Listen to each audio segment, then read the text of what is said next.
toujours cette affaire d'une nouvelle saisie de drogue sur le port de Dakar. Oui, l'affaire des 120 kg de cocaïne trouvée mardi dans le navire Grande Najulia, elle révèle ses secrets. Dans sa livraison du jour, l'observateur déroule le film de la nouvelle découverte. Selon le journal, c'est lorsque, mardi vers 16h, que des éléments de l'équipage entament des réparations au niveau du compartiment des générateurs, que leur attention a été attirée par la présence de 4 sacs de couleur noire renfermant un contenu suspect. L'information est tout de suite remontée et l'unité mixte de contrôle des conteneurs et des navires est avisée.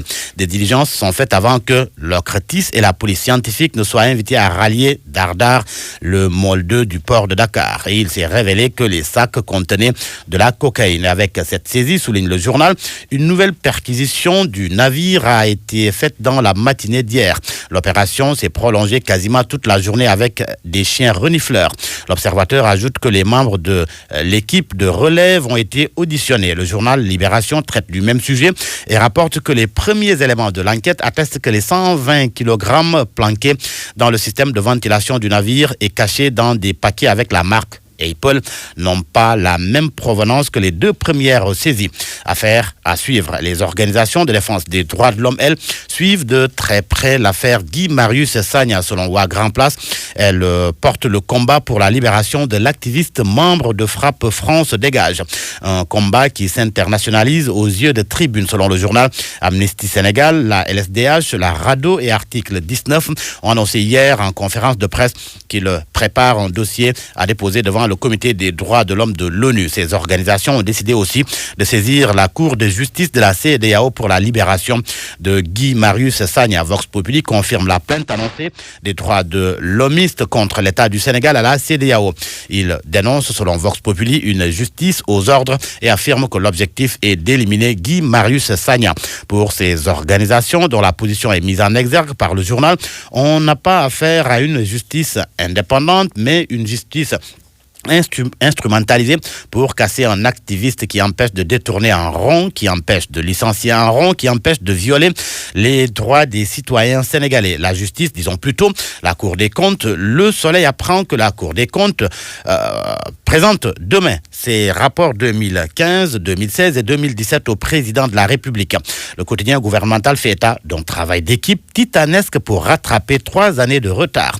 En tous les cas, Sud Quotidien relève les maillons faibles du président Macky Sall. Selon mon confrère, le chef de l'État apparaît comme un mauvais élève quand il s'agit de bonne gouvernance, de lutte contre l'impunité et la corruption.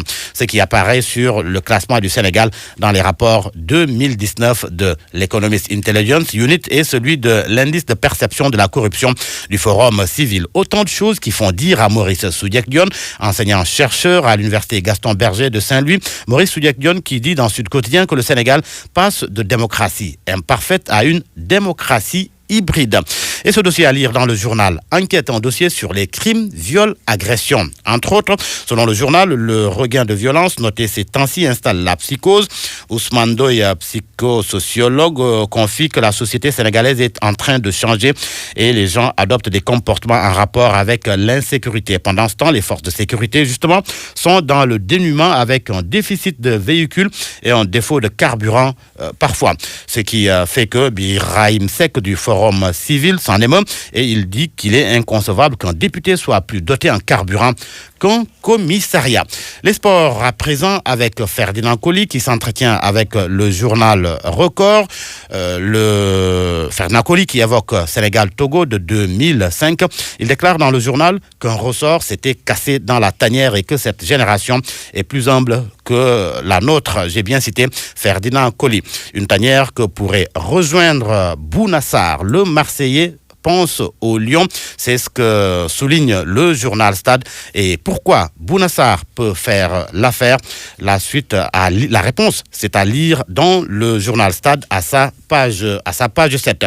Et l'on parle lutte avec le journal Les Échos. Luc Nicolaï s'écarte. Son fils arrive en force. Modlo Ama presque sauvé. Selon le journal, le face-à-face hypothéqué. Willy Nicolaï demande et obtient du CNG une licence de promoteur. Tiernoka lui confie au journal qu'aucun face-à-face ne peut être organisé avant la signature d'un avenant au CNG, ce qui n'est pas encore le cas pour Modlo Ama Baldé.